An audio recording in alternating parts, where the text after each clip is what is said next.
masalah kita, bangsa Indonesia, hanya bisa dipecahkan dengan perumusan nilai-nilai murni bangsa sendiri. Soekarno, susunlah konstituensi sesuai dengan konstituensi. Pembacaan pidato Insinyur Soekarno di depan Dewan Konstitusi pada saat pembukaan.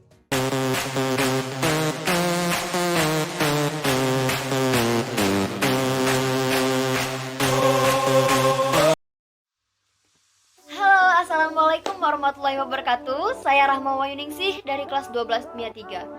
Di sini saya akan menerangkan sedikit materi sejarah Indonesia dan saya mengambil tentang materi di kelas 12, yakni pada bab ketiga, yaitu sistem struktur politik Indonesia dan ekonomi Indonesia pada masa demokrasi terpimpin tahun 1959 sampai 1965.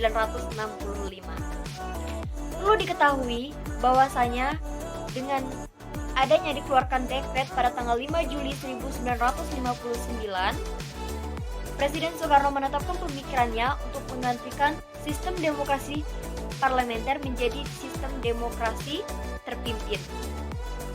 Dengan penetapan pemikiran Presiden tentang sistem ini, maka Presiden membawa Indonesia pada suasana kekonflikan. So guys, jadi kita akan masuk ke dalam materi. Di sini ada peta konsepnya, yakni perkembangan politik dan ekonomi pada masa demokrasi terpimpin. Meliputi ada dua bagian. Yang pertama ada dinamika politik, lalu yang kedua ada perkembangan ekonomi. Dinamika politik terbagi menjadi 4, menuju demokrasi terpimpin. Yang kedua ada peta kekuatan politik nasional. Yang ketiga ada perjuangan pembebasan Irian Barat atau Trikora. Dan yang keempat ada konfrontasi Malaysia atau Trikora. Kita lihat yang kedua, yakni ada perkembangan ekonomi. Yang pertama, Dewan Perancang Nasional. Yang kedua, ada devaluasi mata uang. Dan yang terakhir ada deklarasi. Kita masuki yang pertama, dinamika politik masa demokrasi terpimpin. Yang pertama, menuju demokrasi terpimpin. Kehidupan sosial pada masa demokrasi liberal atau pada tahun 1950 sampai 1959, Indonesia belum pernah mengalami kestabilan secara nasional. Kabinet yang silih berganti menyebabkan kinerja kabinet tidak stabil. Demokrasi terpimpin merupakan salah satu sistem pemerintahan yang ditawarkan oleh Presiden Soekarno pada Februari 1957. Demokrasi terpimpin ini mempunyai dua pokok pemikiran, yakni yang pertama adalah pembaharuan pembentukan politik yang harus diberlakukan oleh sistem demokrasi terpimpin dan didukung oleh kekuatan-kekuatan yang mencerminkan aspirasi masyarakat yang seimbang. Yang kedua adalah pembentukan kabinet gotong royong yang berdasarkan imbangan kekuatan masyarakat yang terdiri atas wakil-wakil partai dan kekuatan golongan politik baru yang diberi nama Presiden Soekarno sebagai golongan fungsional atau golongan karya. Upaya untuk menuju demokrasi terpimpin telah dirilis oleh Presiden Soekarno sebelum dikeluarkannya dekret Presiden pada tanggal 5 Juli 1959. Langkah pertama adalah pembentukan Dewan Nasional tanggal 6 Mei tahun. Kemudian Insinyur Soekarno menyampaikan tentang keputusan ini di depan hadapan para anggota Dewan Perwakilan Rakyat pada tanggal 2 Maret 1959. Keesokan harinya pada tanggal 3 Juni 1959, Dewan Konstitusi mengadakan reses yang akhirnya untuk selamanya. Pada hari Minggu 5 Juli 1959 pukul 17.00 dalam suatu upacara resmi yang berlangsung selama 15 menit di Istana Negara, Presiden Soekarno mengumumkan dekret yang memuat 3 pokok hal yang penting. Yang pertama ada pembubaran konstitusi. Yang kedua, menetapkan Undang-Undang Dasar 1945 berlaku bagi setiap bangsa Indonesia dan seluruh tumpah darah Indonesia terhitung mulai tanggal penetapan dekret dan tidak berlaku lagi Undang-Undang Sementara atau UUDS. Dan yang ketiga adalah pembentukan MPRS. Selanjutnya poin yang kedua yaitu adalah peta kekuatan politik nasional. Antara tahun 1960 sampai 1965, kekuatan politik pada waktu itu terpusat di tangan Presiden Soekarno. Akan tetapi, kekuatan politik lainnya adalah PKI. PKI sebagai partai yang bangkit kembali pada tahun 1952 dari puing-puing pemberontakan medium 1948. PKI mampu memanfaatkan ajaran Naskom guna untuk mendapatkan citra positif di hadapan Soekarno. PKI pun mampu memperoleh berbagai upaya untuk memperoleh dukungan partai politik dari masyarakat. Pada akhir 1964, PKI disudutkan dengan berita ditemukannya dokumen rahasia milik PKI tentang resume program kegiatan dewasa ini. Salah satu isu politik luar negeri yang terus menjadi pekerjaan rumah Kabinet Republik Indonesia adalah kasus Irian Barat. Padahal wilayah ini telah menjadi bagian Indonesia sejak diproklamasikan 17 Agustus 1945. Akan tetapi, upaya yang dilakukannya sesuai dengan piagam penyerahan kedaulatan adalah melalui Konferensi Uni yang dilakukan secara bergilir di Jakarta dan di Belanda. Karena jalan damai yang telah ditempuh selama satu dasawarsa tidak berhasil mengembalikan Irian Barat, maka pemerintah Indonesia melakukan untuk menempuh jalan lain. Presiden Soekarno dalam pidatonya tanggal 30 September tahun 1960 di depan sidang Majelis Umum PBB menegaskan kembali sikapnya tentang upaya mengembalikan Irian Barat ke pangkuan Republik Indonesia. Insinyur Soekarno dalam pidatonya yang berjudul Membangun Dunia.